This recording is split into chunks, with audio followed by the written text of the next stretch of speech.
Hello friends, आप सभी का आपके अपने चैनल AIF कंस्ट्रक्शन के आप सभी का स्वागत है। दोस्तों, आज काफी इंपॉर्टेंट टॉपिक के साथ मैं आप सभी के सामने शामिल हो गया हूं।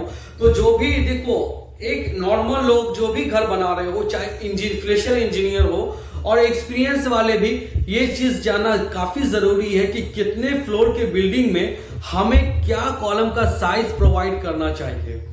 अक्सर लोग जो है गांव में जो है या छोटे छोटे शहर में जो घर बनाते हैं, ये लोग जो 3 फ्लोर 4 फ्लोर 5 फ्लोर जितने फ्लोर का बिल्डिंग बना रहे हैं उसमें क्या 1 फीट बाय 1 फीट का कॉलम, मतलब 12 इंच बाय 12 इंच का कॉलम प्रोवाइड कर देते हैं। पर इन्हें ये नहीं पता क्या ये जो हम डाल रहे हैं इसके वजह से आगे कोई प्रॉब्लम फेस करना पड़ सकता है या नहीं।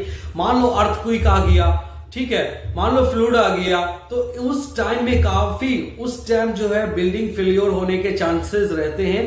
अगर आप बिल्डिंग को सही से डिजाइन नहीं किए हो, मतलब उसमें जो लोड आपका आ रहा है बिल्डिंग के अंदर, उस लोड को प्रॉपर आपने नजर में देखते हुए अगर आपने डिजाइन नहीं किया है तो बिल्डिंग कोलैप्स करने की चांसेस बढ़ सकती है। तो इसके लिए हमें यह जानना जरूरी है, जो हमारा कॉलम होता है तो कॉलम का साइज कितना डालेंगे। मान लेते हैं जी मतलब ग्राउंड फ्लोर का ही बिल्डिंग है, मतलब कि एक स्लैब डाले, मतलब जो अब जैसे मान लो इंदिरा आवास जो मिलता है तो आपको क्या पहला स्लैब तक का ही मिलता है, ठीक है। तो ऐसे घर को जो हम बनाते हैं तो उसमें हम 9 इंच बाय 9 इंच का कॉलम प्रोवाइड कर सकते हैं। मतलब कि मतलब ग्राउंड फ्लोर के बाद फर्स्ट फ्लोर का नहीं, हमको सिर्फ ग्राउंड फ्लोर तक की बिल्डिंग की बात कर रहा हूं। तो उसमें सिर्फ आप क्या 9 इंच बाय 9 इंच के कॉलम को हम प्रोवाइड कर सकते हैं। अगर हमें G+1 मतलब ground floor plus first floor, अगर 2 स्लैब की बिल्डिंग को अगर हम बना रहे हैं तो उसमें जो हमारा कॉलम पड़ेगा, उसमें हमारा कॉलम का जो साइज रहेगा 9 इंच बाय 12 इंच, मतलब G+1 में 9 इंच बाय 12 इंच का हमारा रहेगा।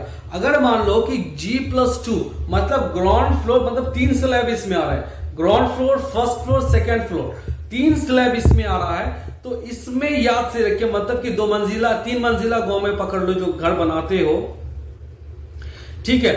ये जो G+2 2 मंजिला हो गया, पर गांव में शहर में छोटे छोटे शहर में जो बिल्डिंग बनता है मतलब 3 स्लैब वो 3 मंजिला कहलाता।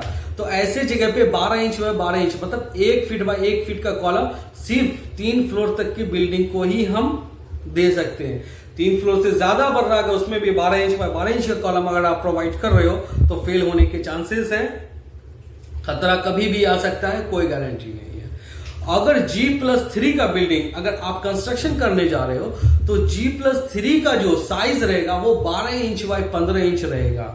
G+3 मतलब इसमें 4 स्लैब आ जाए, ग्राउंड फ्लोर का और 3 फ्लोर, वो 4 स्लैब जिसमें आने वाला है, तो उसका जो कॉलम का साइज रहेगा वो 12 इंच बाय 15 इंच का रहेगा। अब मान G+5 मतलब ग्राउंड फ्लोर प्लस उसके ऊपर 5 फ्लोर, ग्राउंड फ्लोर के बाद 5 फ्लोर बनेगा, तो टोटल 6 स्लैब आ रहे हैं। तो इसका जो हमारा रहेगा कॉलम का साइज वो 15 इंच बाय 18 इंच का रहेगा, ठीक है। ये मतलब जो मैं आपको स्टैंडर्ड बता रहा हूं, ये जो आपको बता रहा हूं, ये रेसिडेंशियल बिल्डिंग में प्रोवाइड करें। रेसिडेंशियल बिल्डिंग की बात कर रहा हूं या कमर्शियल, इसमें क्या है ना, लोड कम पड़ते हैं। इंडस्ट्रियल बिल्डिंग जो हम बनाते हैं उसमें लोड ज्यादा रहता है, उसकी हाइट भी कम रहती है, मैक्सिमम G+3 रहता है, और उसके कॉलम जो है उसके कॉलम जो आपको देखने को मिलेंगे वो 900 बाय 1200 900 बाय 600, तो मतलब उसका क्या साइज बढ़ जाता है, 3-3 फीट 4-4 फीट का कॉलम का विड्थ रहता है, ठीक है ना। तो मैं अभी जो आपको बता रहा हूं वो आपको सिर्फ कमर्शियल रेसिडेंशियल मतलब जिसमें हम लोग रहते हैं ऐसे घर में, और जिसमें ऑफिस वगैरह रहता है, जिसमें ऑफिशियल वर्क होता है, ऐसे घरों की मैं बात कर रहा हूं, ठीक है। इंडस्ट्रियल बिल्डिंग नहीं, इंडस्ट्रियल बिल्डिंग में कोई भी फैक्ट्री लग रहा है तो उसकी मशीन की जो लोड है और जो वर्कर लोग काम करेंगे और जो सामान रखा रहेगा, उस लोड को देखते हुए बिल्डिंग डिजाइन करेंगे, उसको देखते हुए कॉलम को डिजाइन करेंगे। मतलब कितना टन लोड आ रहा है 1 स्क्वायर मीटर में, तो उस हिसाब से जो हम वहां पे डिजाइन करेंगे तो उसमें कॉलम की साइज बढ़ जाती है, ठीक है। अब मान लो G+6 का मतलब ground floor plus 6th floor, ठीक है, तो उसमें 7 स्लैब आ रहा है टोटल। तो मतलब G+7 जो हमारा रहेगा, तो इसमें जो हम लोग कॉलम का साइज प्रोवाइड करेंगे उसमें हम लोग करेंगे 21 इंच बाय 21 इंच, समझ रहे हैं।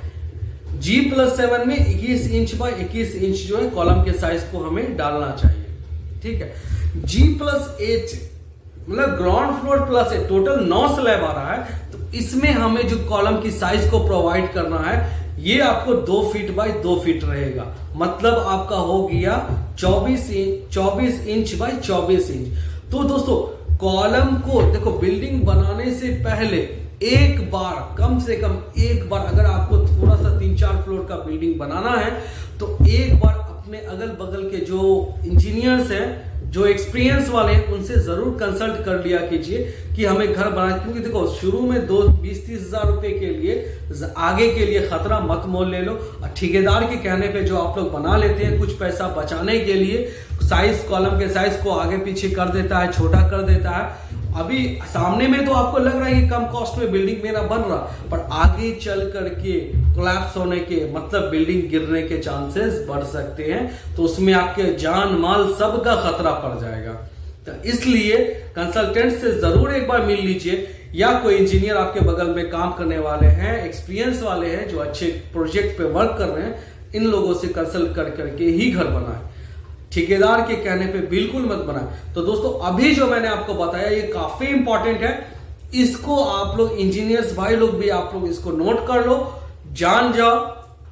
ये आपको इंटरव्यूज में पूछे जा सकते हैं और आपको साइट पे भी काम करने में आसानी होगा जब आपको मालूम रहेगा तो, क्योंकि कॉलम का एक बिल्डिंग में एक अहम भूमिका है। अगर कॉलम नहीं रहेगा तो बिल्डिंग बन ही नहीं सकता।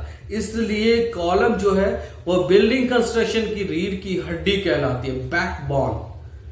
अगर आपका बैकबोन ही नहीं रहेगा तो आप खड़े नहीं हो सकते हो, समझ रहे? तो दोस्तों वीडियो में आखिर तक बने रहने के लिए धन्यवाद। वीडियो पसंद आई हो तो वीडियो को जरूर से शेयर कर दीजिएगा, लाइक करना मत भूलिएगा, और जो लोग नए आए हैं चैनल पे सब्सक्राइब करना बिल्कुल मत भूलिएगा। आप लोगों की एक वीडियो बनाने में काफी मेहनत लगता है, और थोड़ा सा अगर आप लोग प्यार नहीं दें तो फिर मजा नहीं आता, मतलब वीडियो बनाने में। क्योंकि देखो एक वीडियो बनाने के पीछे जो है ना, देखो इससे मेरा भी प्रिपरेशन होता है और सामने वाले का भी होता है। अगर मैं वीडियो बना रहा हूं सोच रहा हूं सिर्फ आपको ही फायदा नहीं है, हमें भी फायदा है, क्योंकि मेरी भी रिवीजन हो जाती है कुछ चीजें जो मैं छूट गया हूं, काफी साल हो गया हो काम किए हुए, तो इससे दोनों को फायदा है। और जो भी फ्रेशर्स हैं आप लोग भी एक चैनल बना लो अपना यूट्यूब पे। अरे ना कुछ अर्निंग कर पाओगे, कम से कम आपकी हेजिटेशन दूर हो जाएगी और आपका जो है ना रिवीजन चलता रहेगा। तो इससे क्या है ना, कभी कोई प्रॉब्लम क्रिएट नहीं होगा आपको। तो वीडियो में आखिर तक बने रहने के लिए धन्यवाद।